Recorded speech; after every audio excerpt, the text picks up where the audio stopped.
I think I'm supposed to start with a joke, not because it's April Fool's Day, but it'll be a good test of the equipment. Ah, there we go. That's a joke. That's the best I can do for the moment. Nobody's going to take offence, unfortunately. Oh, okay. Please note my website, which will have a version of this presentation shortly. Plus, you'll find there a longer history of fraternals in Australia called They Call Each Other Brother. You might be interested in that.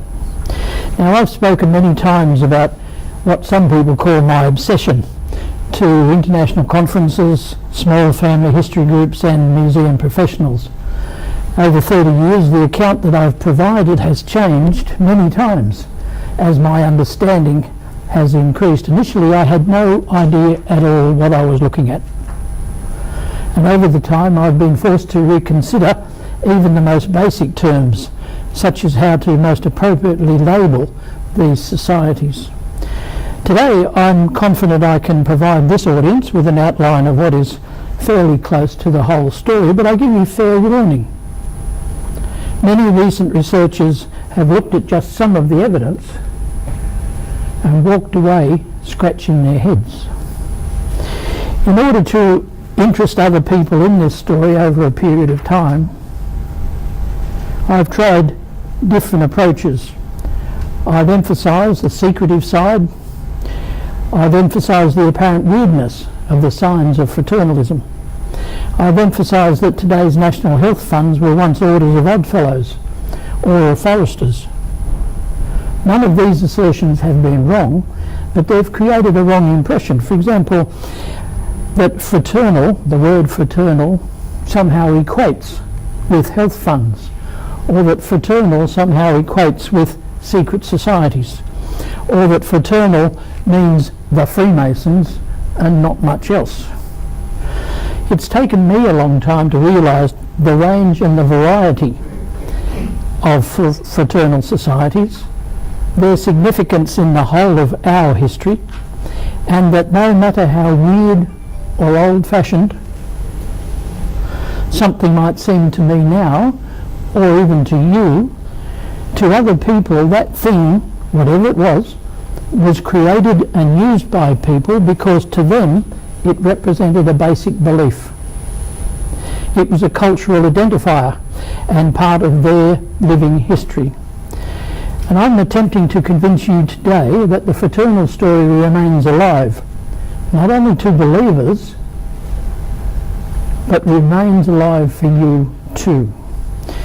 Anyway, because there is such mystery around some of these things, I thought that you might try to hang on to. Mateship, or mutual aid, or fraternalism by other names, is not about wrapping yourself in an Australian flag or arguing about what should happen on Australia Day. Mateship is about establishing binding contracts with like-minded people so that you are bound to help them when they need help, and they are bound to help you when you need it. Now, if you take that idea, simple, straightforward idea, but very serious one, take that idea and add secrecy and what I'm calling a missionary zeal, then you have fraternalism. Now, the central term that I've finally settled on to make sense of this evidence is, as you can see from the introduction, fraternal society. Now, by fraternal, I mean societies which either currently use or have used in the past coded regalia, secret passwords, signs and ritual, and which have had a philosophy of mutual aid. So all the societies I mentioned today are or have been secret societies. This doesn't mean that all secret societies have believed in mutual aid, or that all mutual aid societies have been secret societies. But where those things overlap, now that's where it gets interesting. My grouping them under one heading, fraternal society, doesn't mean that I think that they are like peas in a pod. They are in fact very diverse, and their stories are very distinct. Some you may have heard of. The Ancient Order of Foresters, the Grand United Order of Oddfellows, Imagine that heading, that name. I belong to the Grand United of Oddfellows.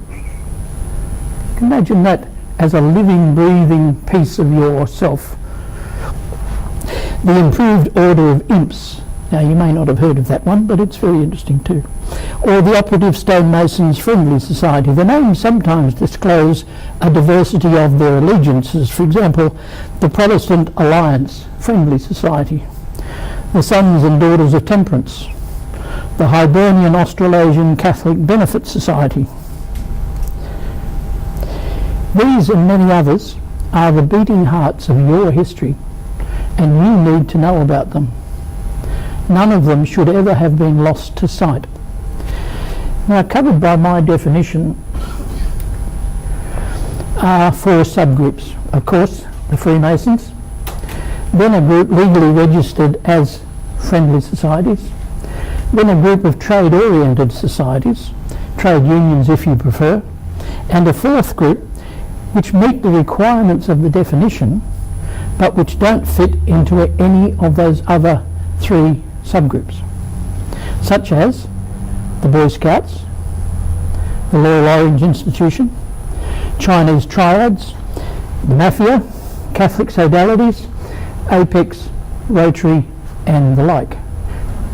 A range, quite a range. I'm satisfied that these societies played important, often pivotal roles across the broadest possible spectrum in politics, industry, community building, health and welfare, religion and in sport and recreation. Together, I believe they created European Australia. That they and their activities have disappeared from view is evidence of fake news at work. It is especially ironic that this disappearing trick has been carried out under your noses and in plain sight. This is, in any event, a huge, diverse, dramatic story which I will argue is relevant to your understanding of today's Newcastle, and that it's very much living history. Now, the collection being absorbed by the University of Newcastle, I look upon as hard evidence supporting the claims that I'm making. The collection could in fact have been even much larger than it is. 80 boxes of lodge minutes have already been removed from my place. They went to the Butler Archive in Canberra. I sent many boxes of magazines belonging to the Royal Antediluvian Order of Buffaloes, which some of you will have heard of, and some other societies to the State Library, but the fact is that I don't regard what the societies have said about themselves as all that important. You'll see why shortly. The items in the collection, in the main, actually exist, which means that they can be touched and examined. Could you pass that around, please, John? You realise that if you know what that is, I may have to kill you at the end of the lecture. And then, John, you might pass that around. Even when I had little understanding of what these things were, I saw items such as these as potentially important, and because other people were prepared to discard them, I began gathering them up, more like a conservationist than a collector. I now believe I understand why these items have been devalued, damaged, thrown away and dismissed as unimportant, even by the people who used them. They are akin to a midden heap for white Australia. They have to be read. That is, you have to interpret them. You have to know and look very carefully at them and interpret what they're actually saying to you. That much of the fraternal evidence is visual evidence will seem a strange thing to say about allegedly secret societies. But the fact that they wish to be seen as well as remain secret is the key to understanding. Now, I should say I don't use fraternal because this is a female-free zone. But of course there have been and are female Freemasons. Some lodges were or are mixed. That's the Independent Order of Good Templars here in Newcastle, in regalia. That's a female-only lodge of the Independent Order of Oddfellows. So I use fraternal because it seems to me the most appropriate term for what I'm describing. If anyone can come up with a better term, I'd be very interested. In the 1980s, when I started this work, I was involved mostly with labour history. And as the secretary of the local branch of the Australian Labour History Society, I convened a national labour history conference here in Newcastle, to which the then Governor-General delivered a book review. I started a PhD on the history of May Day, so naturally I was interested in banners.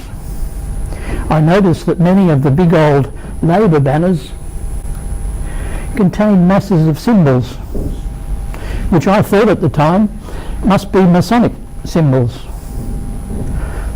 There were even squares and compasses on regalia being worn in Newcastle's Labour Day processions.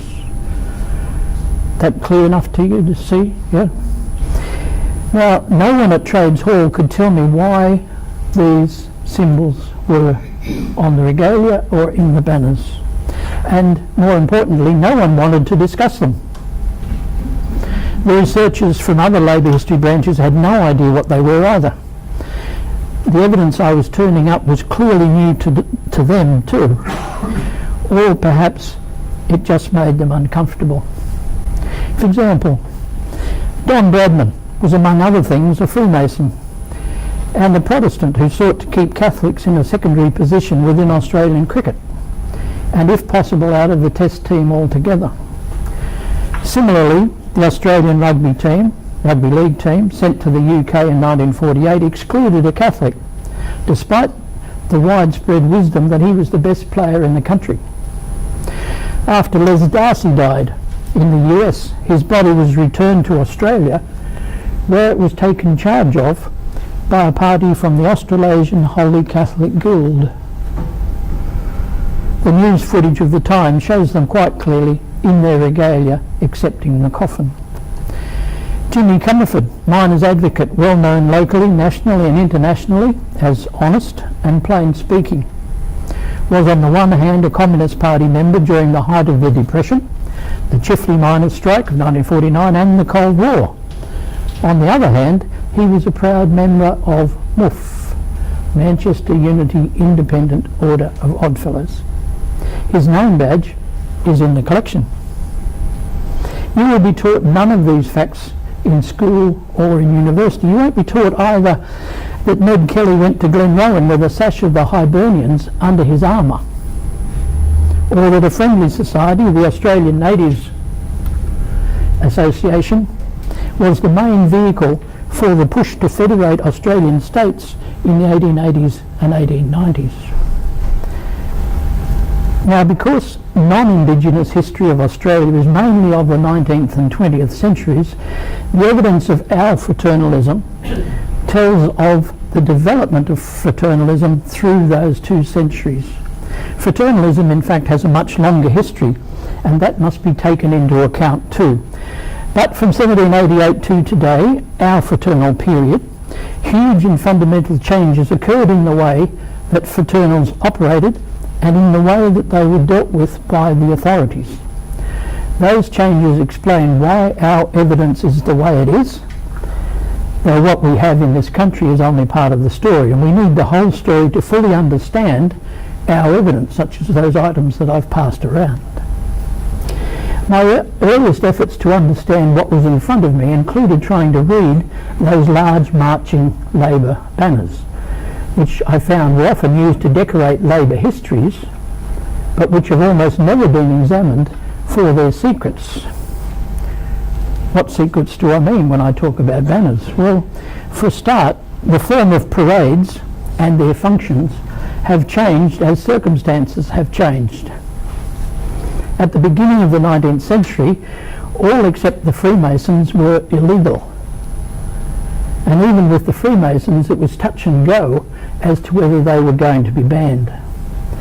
By the end of the 19th century, fraternals were literally everywhere, and they were showing themselves off. For some years after 1788, the only parade you would have seen in an Australian colony were military, the odd church service perhaps, or a demonstration protesting a government decision. By 1900, Australian towns, cities and small villages all had spectacular parades with brass bands, floats, banners and various kinds of dress-ups.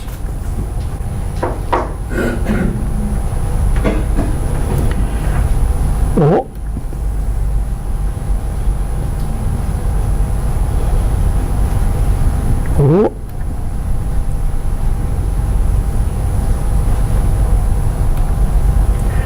funerals, annual sports days, Labour days, shows of patriotism and of protest. Now, in the 20th century, well into the 20th century, those bright, noisy parades disappeared again. Not just from the streets, but from public consciousness. In 1900, in what I'd call their second phase, they were very popular.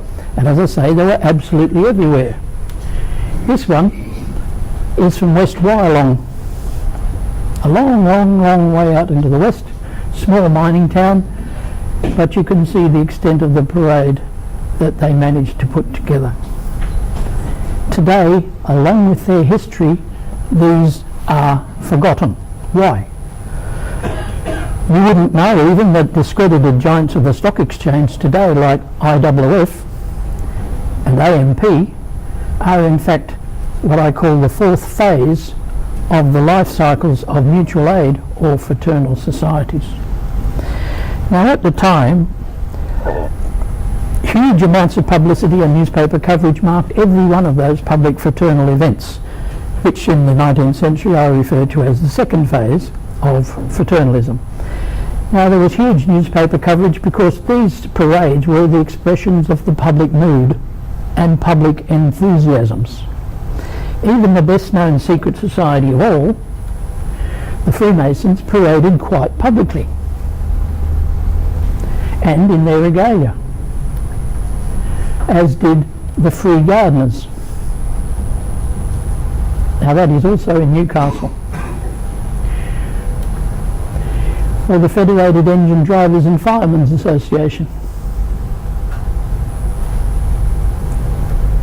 Or the miners at Broken Hill.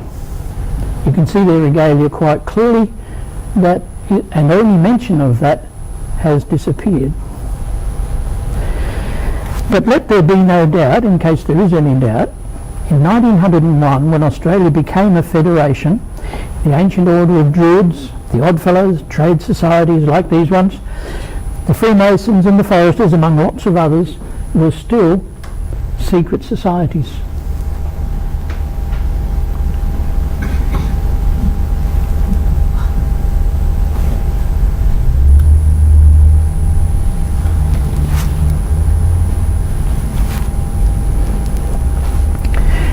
Now, a book that I came across about that time, I don't know how clear that is, a book called Mutual Aid or Welfare State. If any of you have an interest in this, that's where you ought to start. Provided me with my first answers. What I'd like to say was the end of the piece of string that I've been following ever since. In 1984, which was the date that book was published, and note that date, the co-authors Green and Cromwell wrote, "This book tells the story of Australia's friendly societies. It tells how ordinary Australians banded together to provide by their own exertions and from their own slender resources some of the medical and other essential services that they lacked. This neglected part of the Australian story," they're writing in 1984, "this neglected part of the Australian story ought to engage not only those who wish to see the record put straight, but also those searching for an Australian identity. The spirit of mutual self-reliance described in these pages has consistently been a prominent part of the Australian makeup." Unquote. Now, these authors, Green and Cromwell, had membership numbers for various years, and they quoted a belief held in the 1890s that around 90% of all manual workers were in mutual aid societies. Around 90%. Now, they either deliberately or accidentally missed a key point.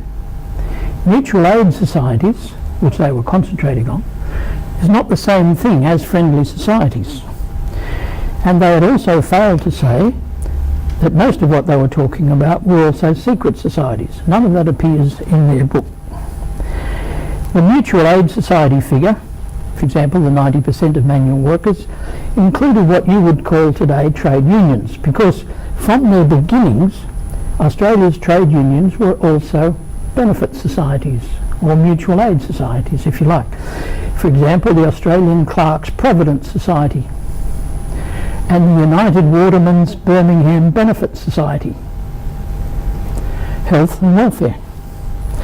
Now, these unionists also met behind closed doors and used secret signs and initiated new members, which is why I prefer to call them trade-oriented fraternal societies.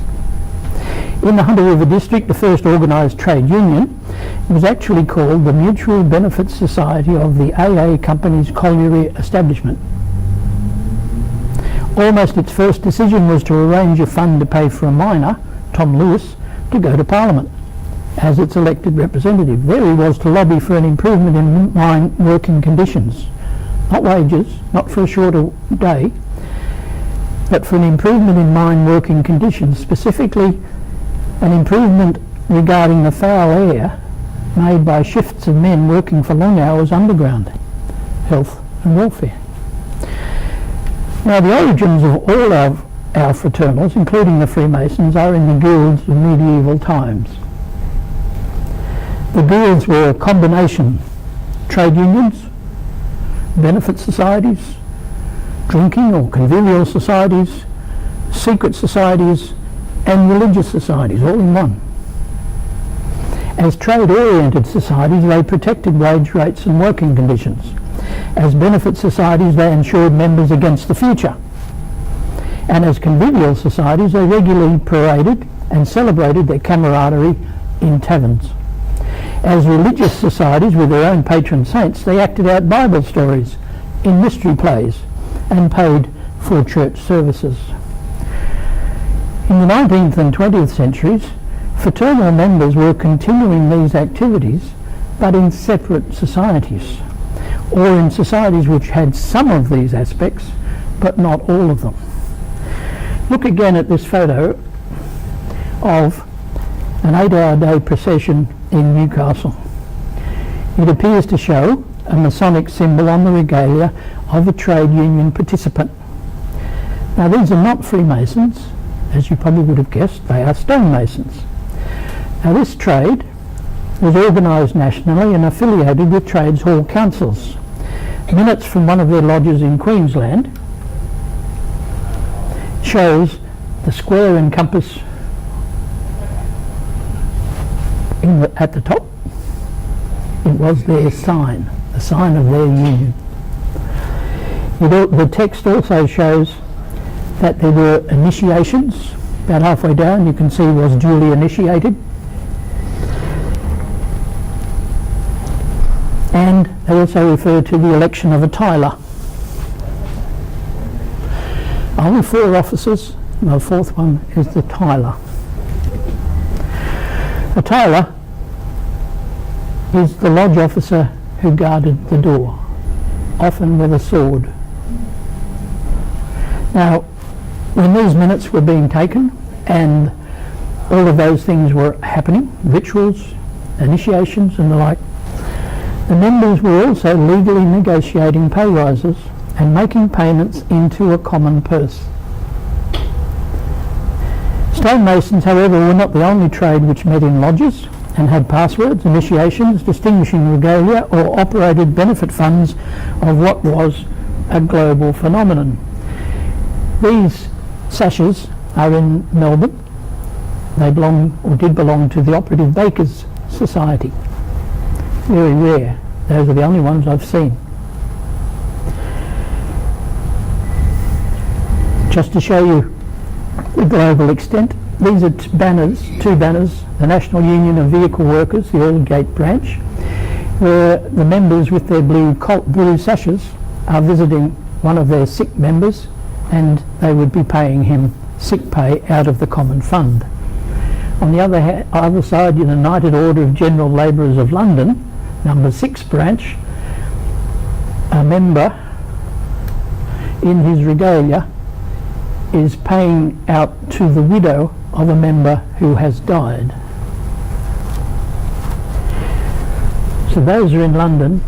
This one, which is also in the collection, is of the Society of United Fishermen, which was a Canadian society, and I just point out the apron on the member on the left.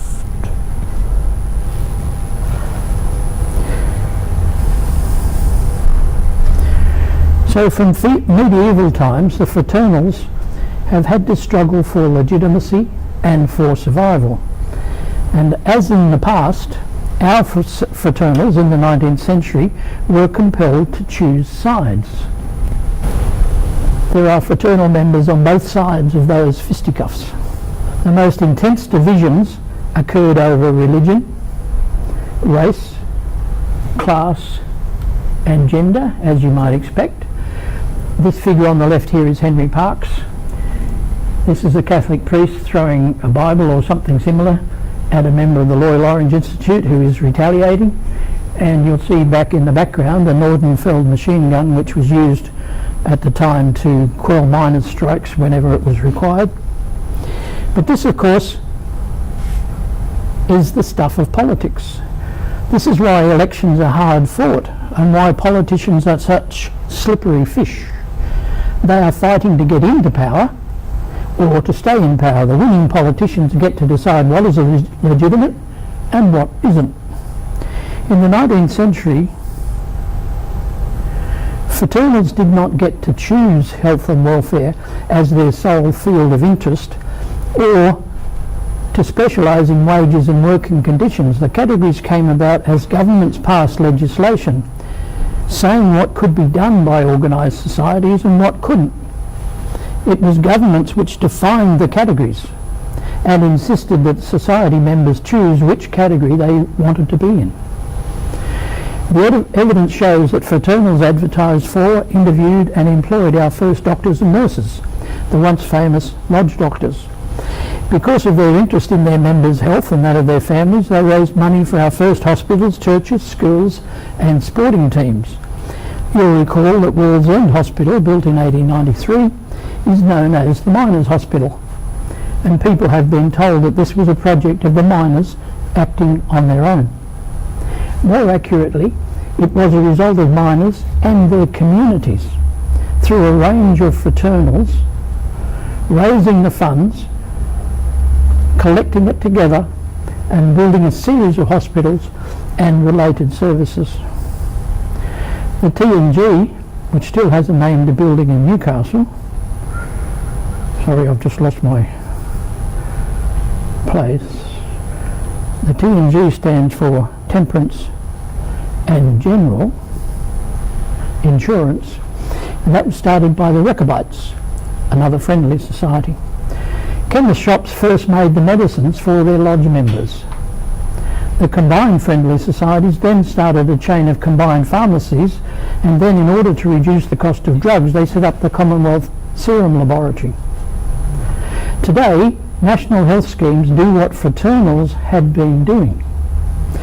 Cromwell and Green's book was an argument in 1984 against the welfare state and for local control of health and welfare. They believed that 20th century state welfare schemes had failed and that mutual aid needed to be rediscovered and rejuvenated. Now, in the 19th century, communities decided locally, among themselves, if a fraternal lived or died. But they lost that power to the state, who were, of course, the successful politicians. In the 20th century, the registered friendly societies were unable to withstand campaigns by the doctors, the AMA, whose lobbyists created state health and welfare legislation, which eventually left the friendlies nowhere to go but into financial services, where their battles with regulations continue.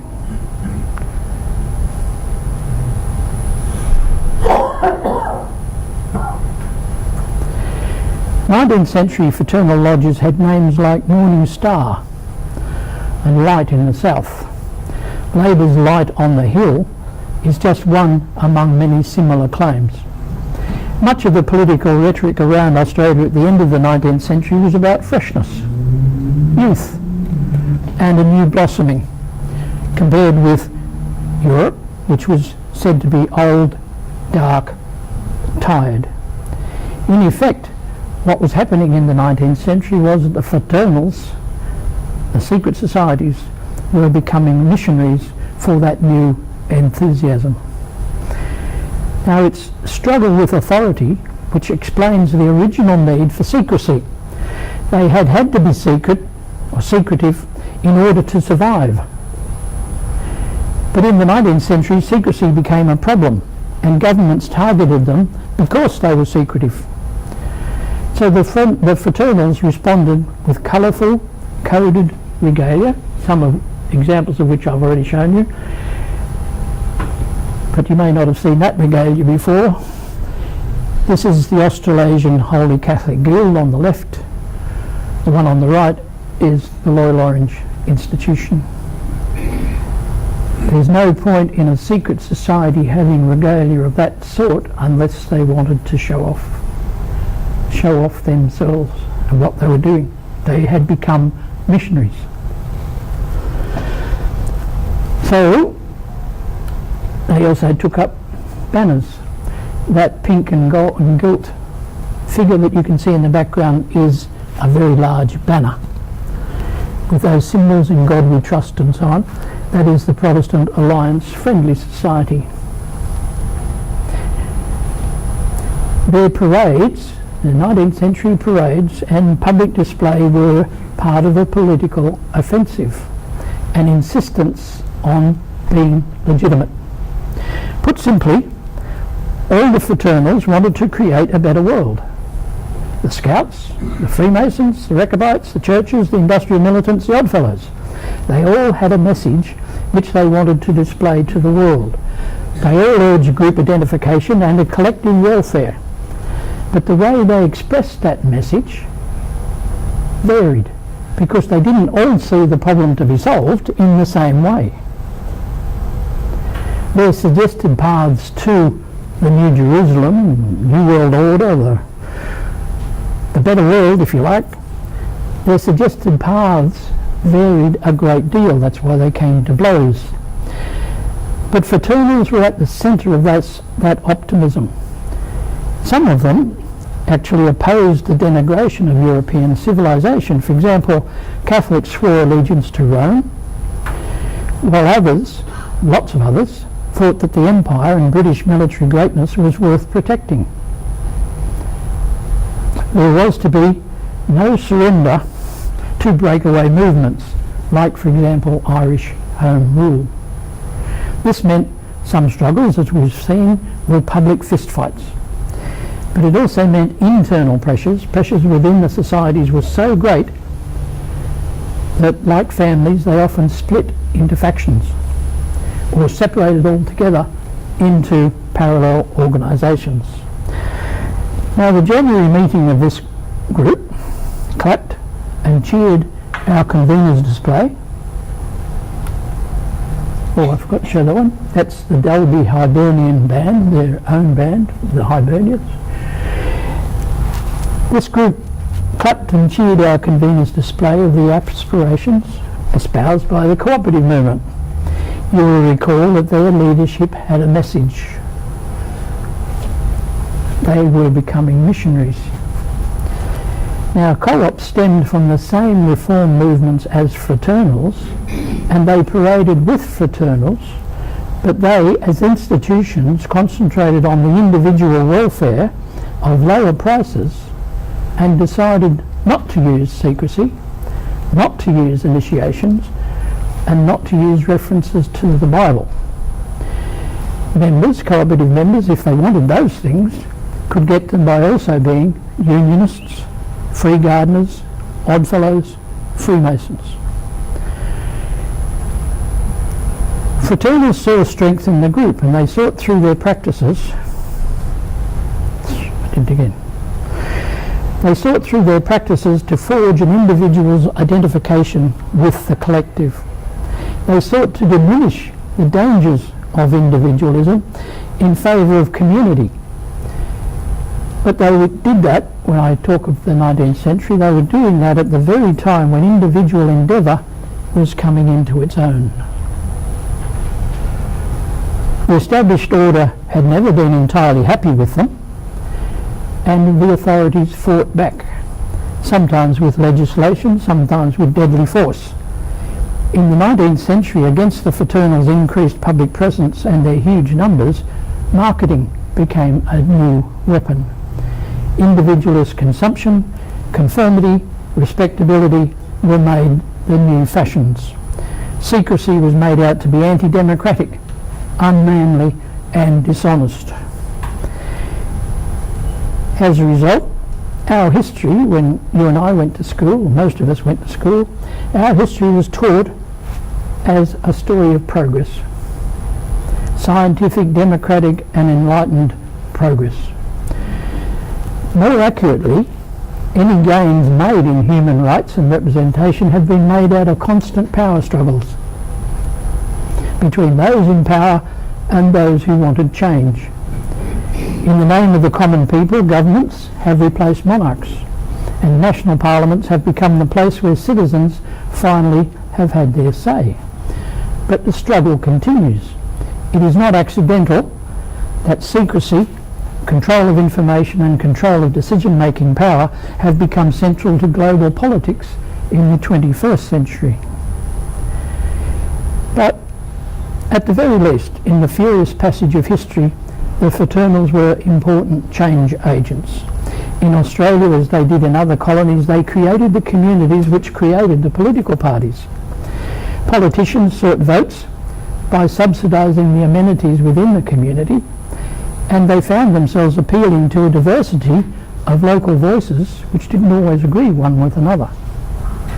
That diversity of local voices was in fact quite hard for the politicians to manage.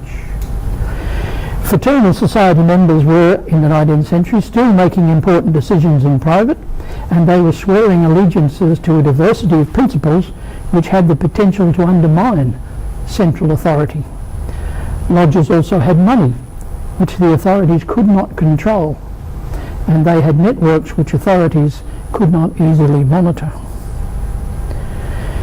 Now, there were some fraternal members who actually believed in the state, believed that the state was the way to go. The state was the way that improved living conditions could be secured. They were prepared to give up their local autonomy for legality. With governments demanding that they register in one of the new categories and have their rules audited, competition between the fraternals intensified. They increasingly wrote their publicity and their official histories as though they were the only fraternal society of importance. In effect, they helped to bury the collective history in order to boost their single society's fame. This is clear in labour history, as it is in Masonic history and friendly society history. If a society lost momentum and fell out of existence, it fell out of consciousness altogether because its only supporters were themselves. The women strugglers, the ones who survived the struggles, covered over the midden and moved on as though nothing had happened. Thus, in the 20th century, it's been very difficult to find historians writing about this stuff or even sensible accounts of it. Now, I've yet to find a stonemason sash, as was being worn in that photograph back there, or one of their ceremonial aprons. Now, some of the aprons that are in the collection are quite beautiful. That's a ceremonial apron, as well as being a crucial piece of evidence. The most interesting lodge furniture and ceremonial items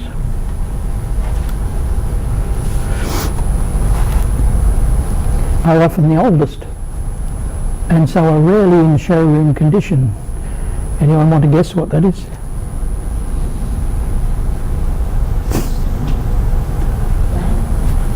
It's an incense burner for the Druids' initiation. They are often very rare.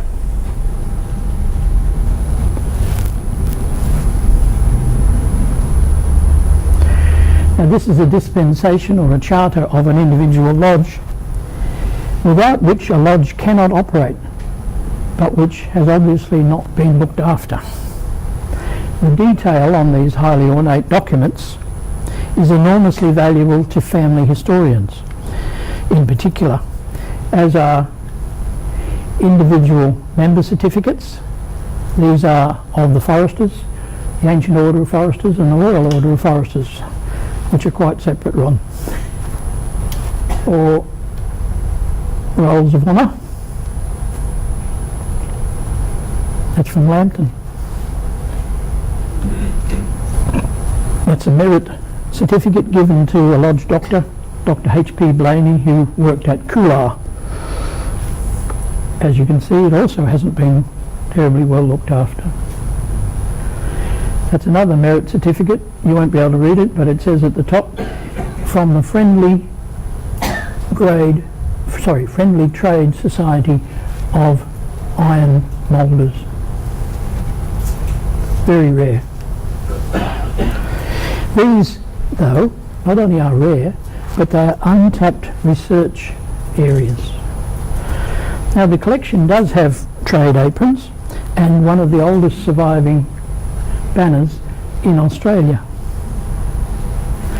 This one, very large, 15 feet across I think it is signed and dated 1862, which is also very rare to have a banner which has been professionally made, signed and dated. In the 20th century, banners were more likely to be painted on canvas. MUIFF, which I mentioned before, Jimmy Comerford was a member. This one has also been signed. There is another whole area of research that hasn't been looked at. I don't know how old this one is, which was located in the ceiling of a garage in Maitland. It could be 25 years old, or it could be 125 years old. The only way to determine it would be to somehow date the paint that's been used. I suspect it's quite old, but it's also very damaged.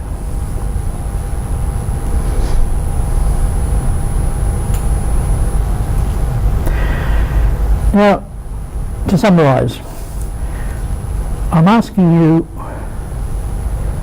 to get your heads around some seemingly incredible propositions. They seem incredible because of what you have been taught and are still being taught. The first seemingly incredible proposition is that most of what you believe you know about what I'm calling fraternals is false, or at the very least is very flawed. The second proposition is that the telling of those falsehoods, those flawed narratives, has been deliberate. My third apparently incredible proposition is that you need to bring the Freemasons, the trade unions, all of GUF and MUF and all the other friendly societies that have existed since 1788 together and think of them as one phenomenon. And then add the societies in my fourth subgroup to get the whole. I link all these societies under one heading because I believe that none of them can be understood without reference to all the others, and because the separation of the groups from one another has been a deliberate strategic strategy arising from the fact that the societies were in competition with one another for members, for resources and for political influence. They are all competing for the same members, they are all competing for the same community resources, and they are all competing for political influence. So all of the societies in this massive conglomeration shared a history which is described by the definition. They cannot be sensibly separated and have only been separated because of the nature of that shared history. The evidence shows that the beginning of the piece of string that I mentioned some time ago was actually in the Garden of Eden. This is the sash, the symbol on the sash of the ancient order of free gardeners, which is why these lodge items, one is a facsimile of Joshua's trumpets breaking down the walls of Jericho, used in the initiation and ceremonies, and why this other is David's slingshot with the stones in David's bag. Now you might say, well, that's a bit weird. These belong to the Loyal Orange Institute, as does this. John, can I get you to hang on to the end of this, please? Just start, I'll hold one end, you just start unrolling the other end. This is another banner which has recently come to light. It's upside down and back to front. Keep going. I watched the show on Australia to win, so I know all that.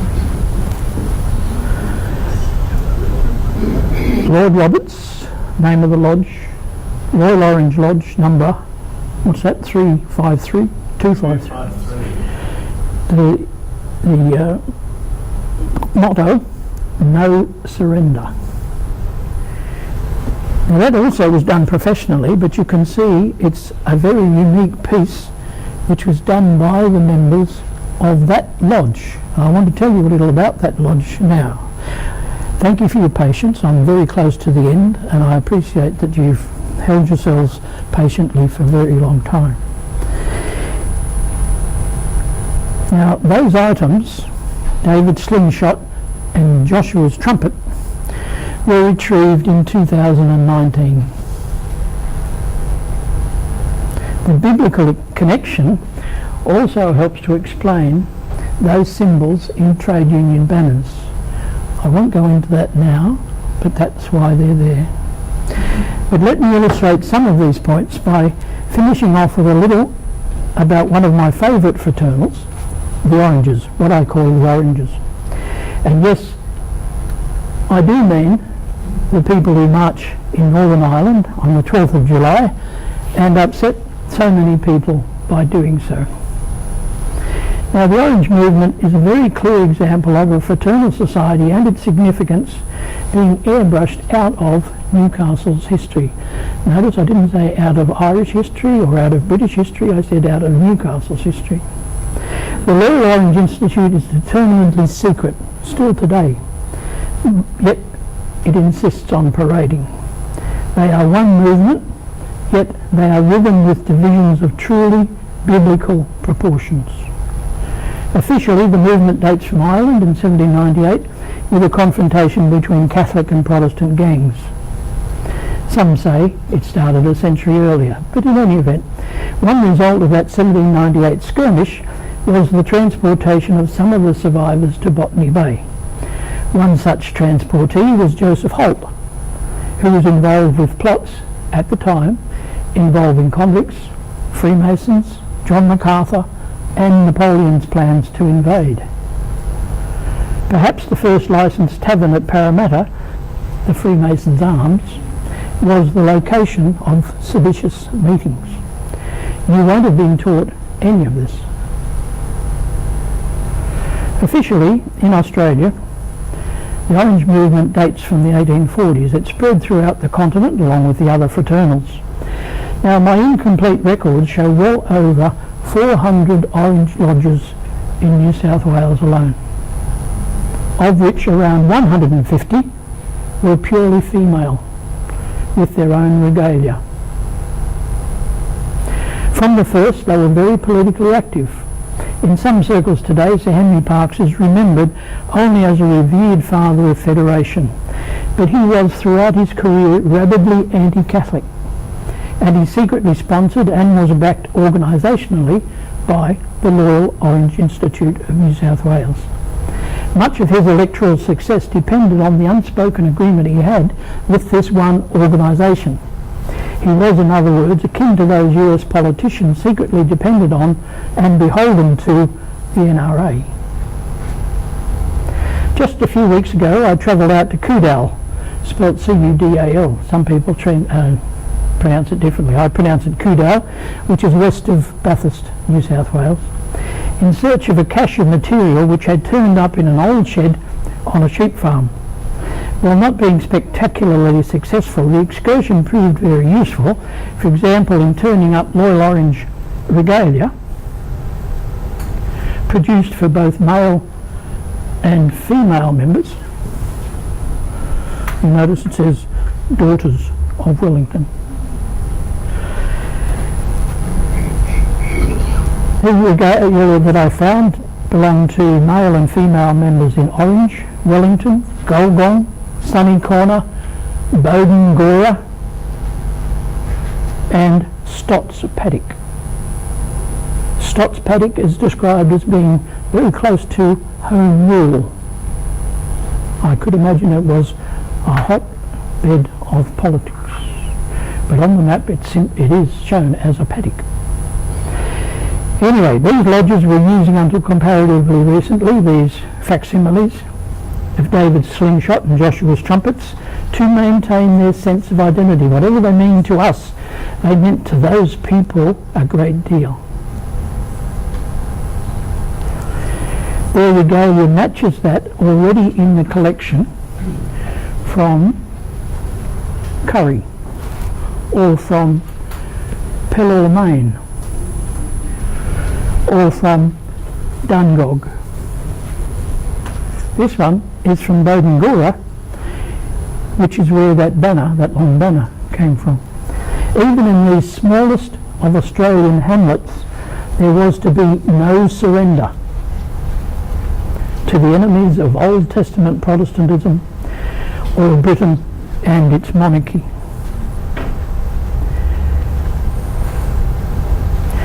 Now, Tony Laffin, perhaps known to some of you here, is a local historian who has very effectively researched the orange nature of much of Hunter Valley politics. Here in Newcastle, there were around 20 separate orange lodges, and that's close in to Newcastle centre, with many more in the immediate vicinity, Minmi, Catherine Hill Bay, Western, that sort of thing. Tony's findings matched the evidence that I was gathering, and I want to tell you just one little story. Immediately after the First World War, a breakaway from the Loyal Orange Institute, which was called the Loyal Orange Institute of Australia, was established by a Labor agitator in Newcastle. He was called Skelton, and he held the seat of Newcastle for his party, his own party, for a number of years in the 1920s. Walter Skelton was a Newcastle-based Protestant prohibitionist. He was very strongly orange, but as a railway worker he was also Labor, and he was politically ambitious. He sought ALP pre-selection in 1921. At the time, after the 1917 conscription battles and the railway strike, neither the ALP nor the Nationals, the only other national party, were very popular among the general working population. Unhappy Protestant Labor voters suspected Catholic and Irish influence over the ALP, but didn't want to vote National. Skelton saw an opportunity, and when he failed to get ALP pre-selection, he established the Protestant Independent Labor Party. He was successful in the 1923 state election, defeating the Nationals candidate for Newcastle, who just happened to be the Grand Chaplain of the Orange Order. Most of Skelton's campaign supporters were Orangemen, and a number were trade union officials, opposed not only to Catholic influence, but also to the ALP's support of gambling, drink and Sunday sport. His public meetings were very stormy, and he moved with an escort of burly miners who were said to be ready for action. His unpublished memoirs relate that at least one meeting was abandoned under a hail of stones. But shortly after Skelton's win, and in the face of the Nationals being elected federally, the New South Wales ALP State Executive banned both the Protestant Federation and the Loyal Orange Institution. Now, the collection, which is being passed over to the university, has the original and the only charters of Skelton's breakaway organisation and their only honour board. So, to conclude, state insistence that societies conform to rules set by regulators continues today. Trade-oriented societies, trade unions if you prefer, have fought to retain their independence, but the pressure on them to conform, if they wish to be regarded as legal, has not stopped. The Freemasons may appear to have escaped state pressures, but they have not. Now, each of the societies reacted in its own way to developments and has its own story. And in the 20th century, they have enthusiastically participated in what for a time were called the culture wars, but in the 21st century are being called fake news wars.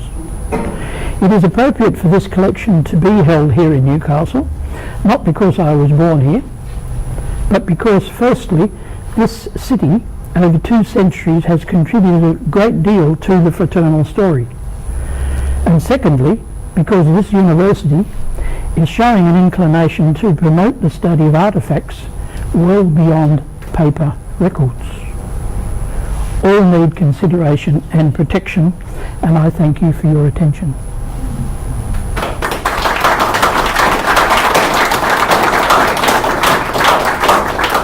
Are there any questions? Yes, could I say that my father came from Sydney, and in the 1940s he moved to Maitland, where he stayed for the rest of his life. He was a Catholic. He was a member of the Hibernian Society. I still have his green collar. They wondered what to do with it because the Hibernians don't exist anymore. And he was also a member of what was called the Knights of the Southern Cross. And in America they were called Knights of Columbus. Yes.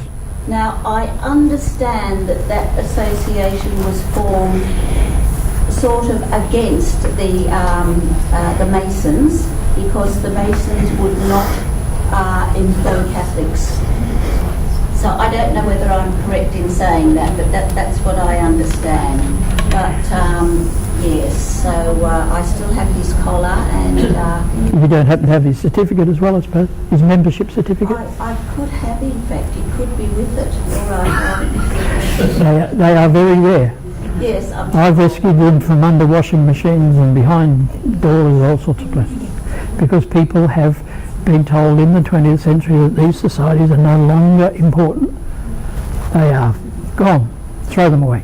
Well, certainly in this diocese, the Hibernians were a very big society. Yes. In days gone by. Yes. Just interested in the military overtones, and that the similarities with the ranks and the awards and the symbols, the banners. Was there an interaction that was obvious between, if you're a member of society, your military path and career was influenced, and also vice versa? Or did they have a lot of members of ex-military members and that sort of thing? There are a lot of connections, and it's very complex. Some of the first Irish Masonic lodges were actually military lodges, and historians are believing now that those lodges took the empire to the world, took the military and British rule to the Caribbean, to North America, and the story in Australia is still to be worked out. But yes, that's why there were so many plots going on at the time of Joseph Holt and Macquarie and so on, because there were a lot of people with visions of what might happen. On a couple of the bits of regalia that came around from the Orange, the labels on the neck. One's from David Jones, regalia makers of Sydney. The other one's from a tailor and habit maker of Sydney as well, Pitt Street in Sydney. How much was a commercial operation, and were they related to the particular oil, or did they make them for everybody? Varied. David Jones made a lot. But the first step to understand is that because these fraternals were everywhere, the amount of regalia was enormous. which just adds to the irony of it being so hard to find now. And I'm talking hundreds of thousands of items. Okay, now David Jones was one place, Anthony Horden's was another that had a commercial operation.